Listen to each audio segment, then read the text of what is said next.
Hello, जय हिंद। देखिए friends, REET main exams के लिए सोशल स्टडीज़ की एक्सपेक्टेड कट ऑफ क्या रह सकती हैं। काफ़ी सारे स्टूडेंट की ये डिमांड है कि सर आप इस पर एक वीडियो ज़रूर बनाएं।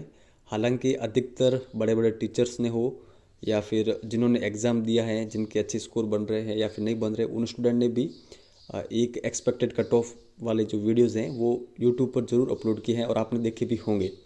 लेकिन फिर भी अधिकतर स्टूडेंट हमारे वीडियो के अंतर्गत कमेंट के अंतर्गत ये कमेंट करते हैं कि आप भी एक बार प्लीज़ ये ज़रूर बताएं।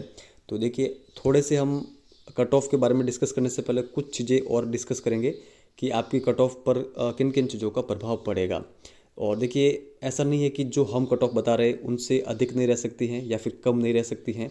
मैंने इनसे भी पहले काफ़ी सर्वे देखे हैं जो कि अलग अलग एग्जामों के अंतर्गत एक्सपेक्टेड कट ऑफ वाले सर्वे लिए गए थे। उनमें कभी कभार ऐसा होता है कि जितनी कट ऑफ बताई है उनसे अधिक चली जाती है। कभी ऐसा भी होता है कि जितनी कट ऑफ बताई जा रही है उनसे 5-5, 10-10 अंक कम भी गई हैं, जैसा कि कंप्यूटर अनुदेशक के अंतर्गत हुआ था। और इसके अलावा भी काफ़ी सारी भर्तियाँ हैं जिनके अंतर्गत थोड़ा बहुत ऊपर नीचे होता है। तो चलिए देखते हैं। देखिए, एक स्टूडेंट है रीट मेंस सोशल स्टडीज़ की।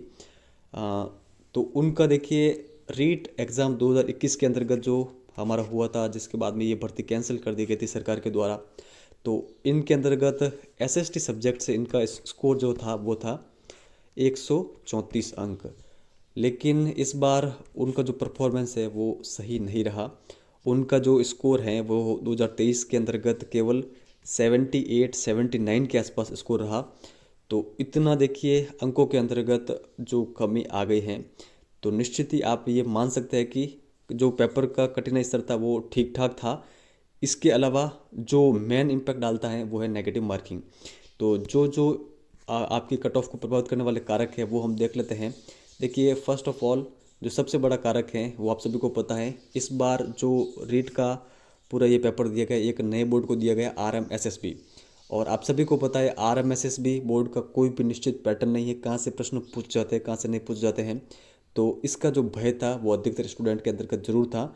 और अधिकतर स्टूडेंट उनके अंतर्गत ये जरूर था जिन्होंने RMSSB का पहले कोई एग्ज़ाम नहीं दिया है, इसको फेस नहीं कर रखा है। इसके अलावा रीट मेंस का जो सिलेबस था वो कम्प्लीटली नया और काफ़ी अधिक व्यापक था और स्टूडेंट को काफ़ी कम रिवीजन का समय मिला। और क्योंकि रीट 2021 से पहले लगभग 2 या 3 साल का स्टूडेंट को टाइम मिला था, इस के अंतर्गत जो ये भर्ती हुई है इसमें काफ़ी कम समय स्टूडेंट को मिला है। तो ऑब्वियसली इससे भी कट ऑफ पर काफ़ी अधिक प्रभाव पड़ता है कम रहने के लिए। और देखिए, आप सभी को पता है कि रीट से पहले फर्स्ट ग्रेड के एग्ज़ाम भी थे।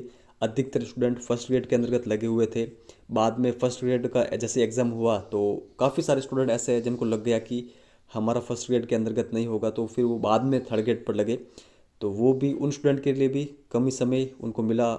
जो स्टूडेंट सेकेंड ग्रेड की तैयारी कर रहे थे, बाद में उनको पता चला कि उनका सेकेंड ग्रेड के अंतर्गत काफ़ी कम स्कोर बन रहा है, तो केवल 1 मंथ का समय उनको मिला रीट मेंस के लिए तैयारी करने के लिए। तो उनको भी काफ़ी कम समय मिला और ये काफ़ी अधिक प्रभाव डालता है आपके कट ऑफ को कम रहने के लिए। इसके अलावा देखिए, सबसे अधिक इम्पोर्टेंट चीज़ ओवर स्ट्रेस, काफ़ी अधिक तनाव लेना भी अधिकतर स्टूडेंट का पेपर जो ख़राब है वो इस कारण गया है कि अधिकतर स्टूडेंट ने तनाव लिया। देखिए, एग्ज़ाम चाहे कौन सा भी हो, एग्ज़ाम के 2 या 4 दिन पहले आपको कम्प्लीटली बुकें बंद कर लेनी होती हैं या फिर कम्प्लीटली अपने आप को फ्री रखना होता है और अपने जो माइंड है उसको एकदम रिलैक्स करना होता है। तभी आप एग्ज़ाम हॉल के अंदर जब बैठते हैं तो आप क्वेश्चनों की जो प्रकृति है, किस प्रकार पूछे जा रहे हैं, उसको अच्छे से समझ पाते हैं, उसको अच्छे से अटेंड कर पाते हैं। लेकिन अधिकतर स्टूडेंट ने गलती क्या की कि कल तो एग्ज़ाम है और आज रात को 12-12 बजे तक पढ़ रहे हैं, तो पेपर कैसे अच्छा जा सकता है। और देखिए, ये स्वाभाविक है, अगर आपको पढ़ने का समय ही कम मिला है क्योंकि सिलेबस इतना व्यापक था, तो आपको भी कहीं ना कहीं चिंता हुई होगी कि मुझे ये रिवीजन करना है, ये रिवीजन करना है। इस कारण तनाव बढ़ना स्वाभाविक है। तो ये भी एक मेन फैक्टर काम करता है कट ऑफ को कम रहने के लिए। इसके अलावा जो सबसे अधिक मेन चीज़ है वो आप सभी को पता है, वो है नेगेटिव मार्किंग। नेगेटिव मार्किंग के कारण भी कुछ स्टूडेंट का स्कोर अच्छा रहा लेकिन अधिक प्रश्न गलत हुए, इस कारण अधिकतर स्टूडेंट नीचे आ गए। इनके अलावा भी देखिए, नेगेटिव मार्किंग के कारण 3 से 4 प्रश्न ऐसे जरूर हुए होंगे पेपर के अंतर्गत जिन पर आपको संशय हुआ होगा। आपने 4 ऑप्शन में से सही पर टिक भी लगाया होगा लेकिन आपने OMR में गोला नहीं किया होगा। या फिर 4-5 प्रश्न ऐसे भी हो सकते हैं जो आपको आते थे लेकिन आपने उनको समझे कि कोई 2 ऑप्शन है, 2 ऑप्शन के चक्कर में या फिर सही नहीं पढ़ने के चक्कर में आपने गलत गोला भर दिया हो, तो इस कारण वो आपके नेगेटिव हो गए हो। तो 3 से 4 प्रश्न ऐसे मिनिमम हो सकते हैं और अधिकतर स्टूडेंट के ऐसे हुए हैं। इसी कारण जो पहले कोचिंग क्लासेस वाले आंसर की बता रहे थे, बाद में जो मेन आंसर की आई, ठीक है, उनमें काफ़ी डिफरेंस रहा और अधिकतर स्टूडेंट के 3 से 4 क्वेश्चन कम हुए। ये मेन कारण था। इसके अलावा देखिए SST के अंतर्गत अधिकतर जो स्टूडेंट थे जिन्होंने फॉर्म अप्लाई किया था, उनमें हिंदी सब्जेक्ट के स्टूडेंट भी थे, इंग्लिश से भी थे और संस्कृत के भी थे। तो अधिकतर स्टूडेंटों ने तो सब्जेक्ट से ही अपनी तैयारी की थी, SST से नहीं की थी। तो इस कारण भी आपके देखिए कंपटीशन रियल में देखिए तो कम है।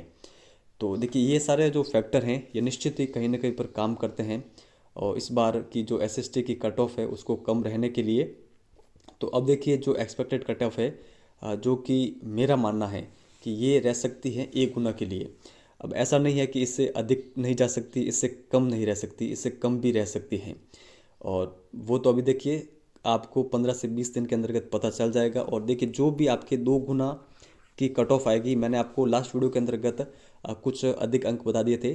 देखिए ये जो 2 गुना वाला फैक्टर इस पर काम करता है कि कोई भी वैकेंसी उसके अंतर्गत अप्लाई करने वाले स्टूडेंट कितने हैं। अगर अधिक स्टूडेंट है तो जितने भी समझे कि मेरिट आप समझे कि 90 क्वेश्चन 2 गुना की रहती हैं, तो आप समझ सकते हैं कि 4-5 जो अंक ऊपर है उनका फिर हो जाएगा मेरे हिसाब से। क्योंकि अगर अधिक स्टूडेंट हैं तो अधिक स्टूडेंट के अंतर्गत ये गैप इतना ही कवर होता है।